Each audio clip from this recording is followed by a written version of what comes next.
Hello दोस्तों, वेद education hub में आप सभी का हार्दिक स्वागत है। मैं विजेंद्र सिंह। आज दोस्तों मैं विश्व इतिहास का वो टॉपिक आपके साथ में साझा करने जा रहा हूं जो विश्व की हर प्रत्येक नागरिक की उसके ऊपर नज़र है और आज के समाचार जो पत्रों में उनकी हेडलाइन बना हुआ है वो कौन सा है, कौन सी जो पर्यावरणीय घटना है जो वर्तमान समय में हमारे न्यूज़पेपर नहीं विश्व की सारी जो संस्थाएं हैं उनके ऊपर अपना ध्यान केंद्रित कर रही है। देखिए वो प्राकृतिक जो पर्यावरणीय जो घटना है एल नीनो की घटना। कौन सी? एल नीनो की घटना। अब देखिए एल नीनो कहाँ पे उत्पन्न होता है, ये घटना क्या है?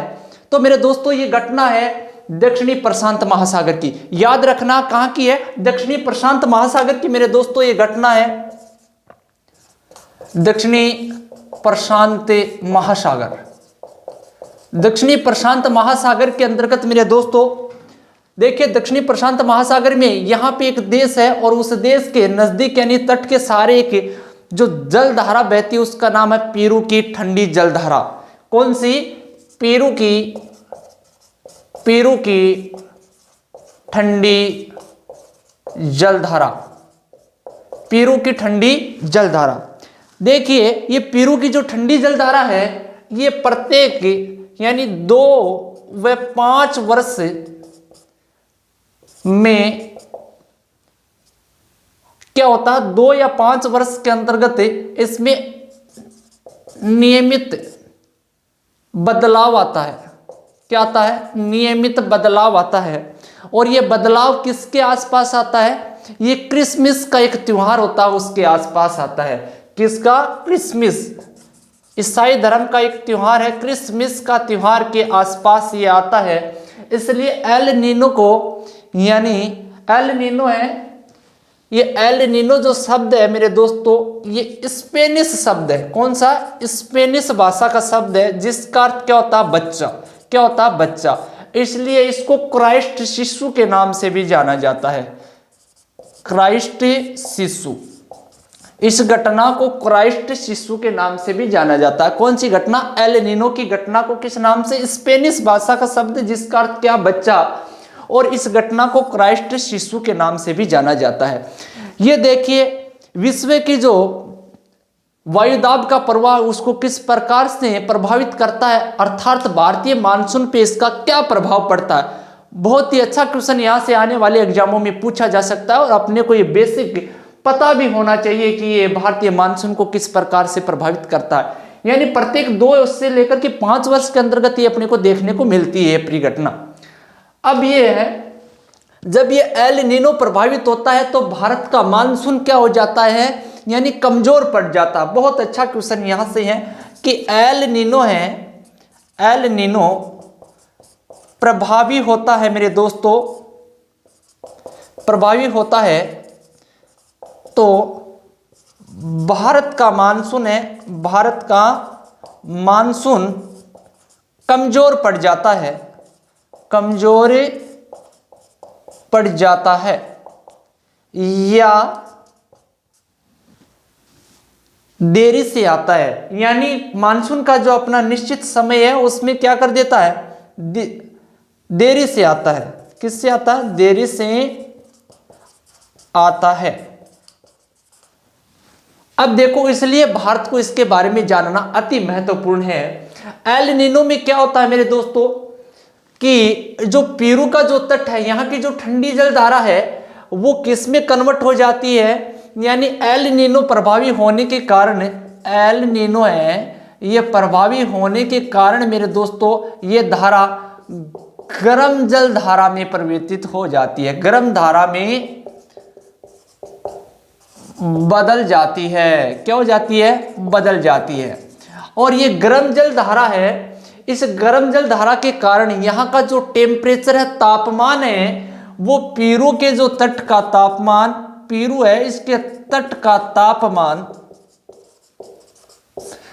2 डिग्री से 4 डिग्री सेल्सियस तक क्या कर देती है? बढ़ा देती है।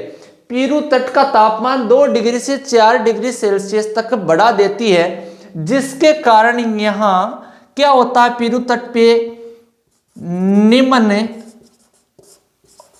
वायुदाब हो जाता है।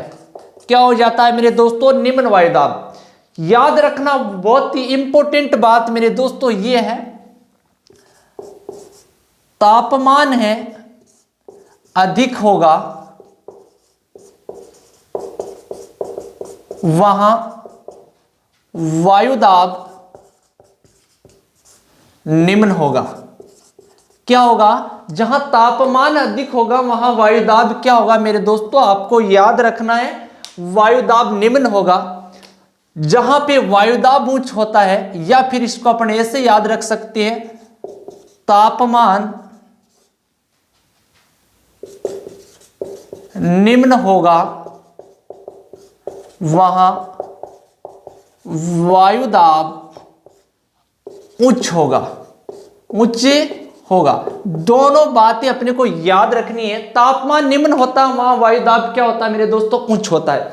जहां तापमान अधिक होता है वहां वायुदाब क्या होता है? निम्न होता है।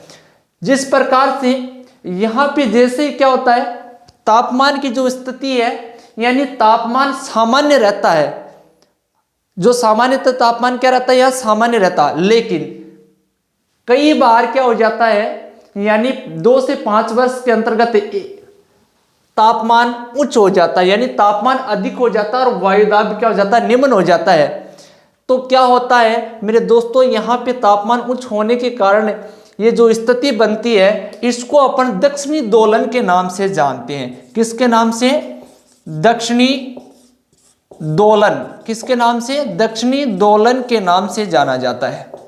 किसके नाम से? दक्षिणी दोलन के नाम से जाना जाता है। कौन सी घटना को जाना जाता है मेरे दोस्तों? क्योंकि यहाँ पे प्रतिवर्ष नहीं होता है, यानी 2 से लेकर के 5 वर्ष के अंदर कभी भी हो सकता है। ये डिसाइड नहीं है कि इतने वर्षों के अंतराल में होता है। जब होता है तो इसको अपन क्या बोलते हैं? दक्षिणी दोलन बोलते हैं। और ये दक्षिणी दोलन जब होता है तो जो व्यापारिक पवनें होती हैं, कौन से व्यापारिक पवनें? दक्षिणी पूर्वी व्यापारिक पवनें। कौन सी? दक्षिणी पूर्वी व्यापारिक पवनें हैं, वो किसकी तरफ आकर्षित होती है, यानी इन पवनों को अपनी तरफ खींचना शुरू कर देती हैं। कौन सा? पेरू के तट की तरफ। क्योंकि पेरू के तट की जो वहां पे क्या हो गया? निम्न वायुदाब हो गया है। और ये निम्न वायुदाब के कारण यानी जो व्यापारिक पवनें हैं वो पेरू के तट की तरफ चलती हैं। इस स्थिति को अपन दक्षिणी दोलन बोलते हैं। और इस दक्षिणी दोलन के अंतर्गत एल नीनो की जो स्थिति है, इस एल नीनो की स्थिति के अंतर्गत ये हवाएं किसकी तरफ चलती हैं? पेरू के तट की तरफ चलती हैं। और भारत के अंतर्गत क्या? सूखा पड़ने की स्थिति आ जाती है। यानी या तो मानसून क्या होता है मेरे दोस्तों? देरी से आता है या बिल्कुल कमजोर पड़ जाता है, जो वर्तमान में स्थिति ये बनी हुई है। इसलिए अधिकांशतः सब जो अपने भूगोल वेत्ता हैं, जलवायु वेत्ता हैं, उन सब का ध्यान इसकी तरफ है। अब देखिए दूसरी स्थिति के बारे में, ला नीनो। ये ला नीनो क्या है? ये दोस्तों ला नीनो है कि कई बार क्या होता है कि ये स्थिति डाउन हो जाती है, यानी तापमान की जगह यहाँ पे उच्च वायुदाब बन जाता है, यानी इसकी जस्ट विपरीत स्थिति हो जाती है। यानी यहाँ पे जो वायुदाब है वो उच्च हो गया और अपना हिंद महासागर है, इसमें क्या हो गया? वायुदाब है वो निम्न हो गया। यहाँ पे क्या वायुदाब क्या हो गया?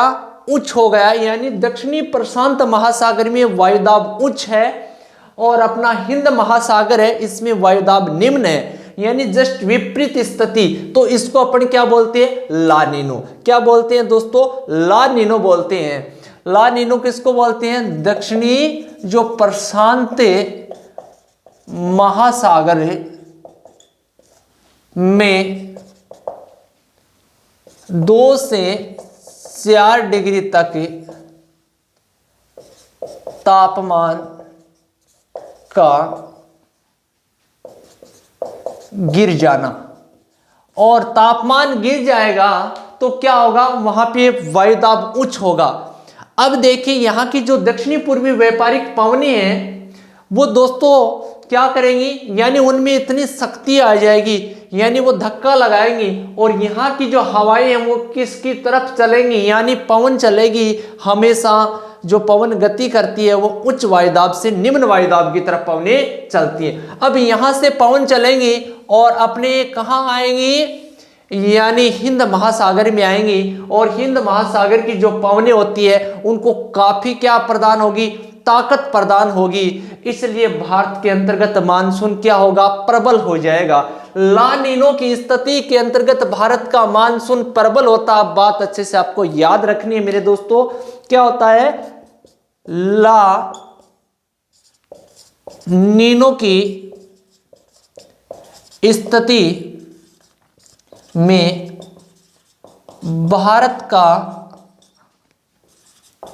मानसून प्रबल होता है या शक्तिशाली होता है,